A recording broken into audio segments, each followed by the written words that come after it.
I've made it my tradition to go on at least one big cycling trip every year.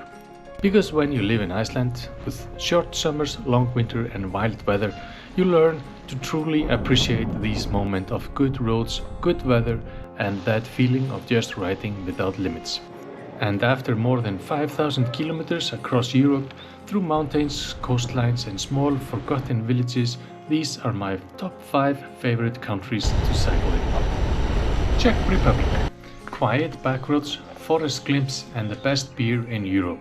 The Czech Republic is a country that surprised me in all the right ways. Now you komið til Czechlands. It's my favorite country for beer, simple, honest and full of character. Every village has its own brew, its own flavor and its own story. What I loved most was the simplicity, beautiful countryside, friendly people and a rhythm of life that feels slower, more grounded. And it also costs a lot less than many other countries I've cycled through, which makes it even easier to enjoy good beer, interesting food and peaceful rides through the unique landscape. That's why I want to come back, to spend more time exploring, tasting and riding through one of the most underrated cycling countries in Europe. This trip changed everything. My first long bike trip was in Denmark in 2012. It was my first big goal. Back then I just wanted to lose weight and find a healthier lifestyle. But that trip became so much more than that. I'm still grateful for what Denmark gave me, the freedom, the peace, the love for cycling and to keep that spark alive. Denmark was the first country I ever cycled in, and it will always hold a special place in my heart. It's also one of the easiest countries for me to travel to from Iceland. The cycling infrastructure is among the best in the world, safe, organized and built for riders. That alone earns Denmark a place on this list. The beautiful coastline more than makes up for the lack of mountains. Routes like Hervejen, Ærø and Skagen are some of my all-time highlights. Denmark is probably the country I've cycled the most, and I know I'll come back to visit friends, ride old routes and relive the feeling of my very first tour that started it all.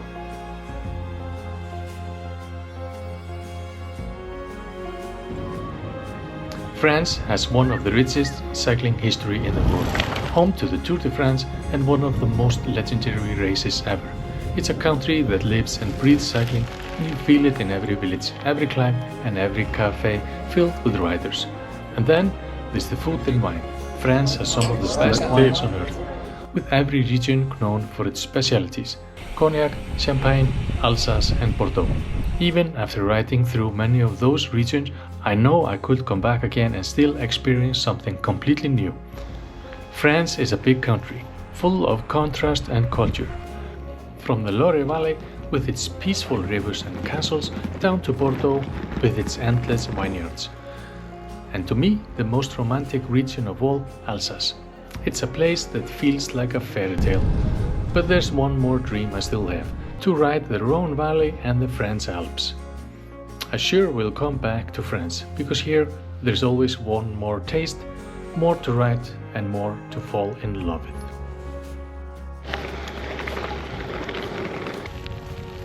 Spain is the country I've spent the most time in. From my Camino ride crossing from France to Santiago de Compostela to countless trips to Calpe, Mallorca and the Canary Islands, this country has become like a second home on two wheels. Spain has some of the best drivers in Europe, amazing roads that twist through mountains, coastlines and olive groves. And it's the perfect winter escape from Iceland. It's the country I visit almost every year, to train, to ride and to recharge. And if you had to choose one place that truly defines cycling paradise, it's Mallorca. My all-time favorite place to train, smooth roads, perfect climbs and the feeling that you could just keep riding forever. Spain keeps calling me back for the sun, the roads, the people and the food.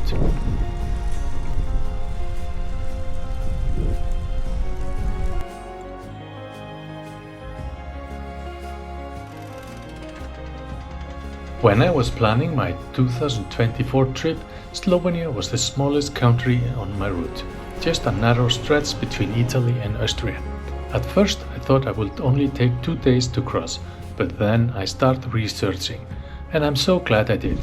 I entered Slovenia through a quiet valley, riding along an old railway line through tunnels and into the Julian Alps.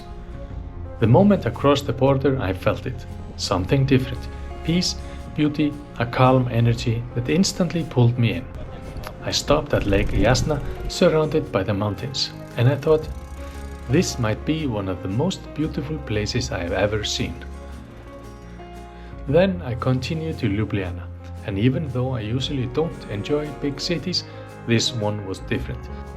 It had a charm, a warmth, a rhythm that made it feel small, friendly, alive. It instantly became one of my favorite cities in Europe. I made a detour north following another old railway path, the Strachna Trail, through forest and small villages all the way to Dravograd. Every turn felt new, every campsite, big or small, felt welcoming. And of course, there's Lake Bled, a place that looks almost unreal. Slovenia may be small, but it left the biggest mark on me. New country, new experience, and a reminder that sometimes the places you expect the least can become the ones you'll never forget.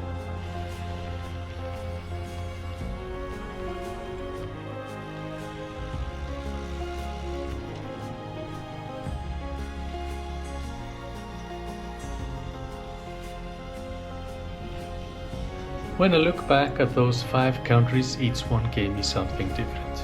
The Czech Republic taught me simplicity, Denmark gave me beginnings, France showed me romance, Spain became my training ground, Slovenia surprised me.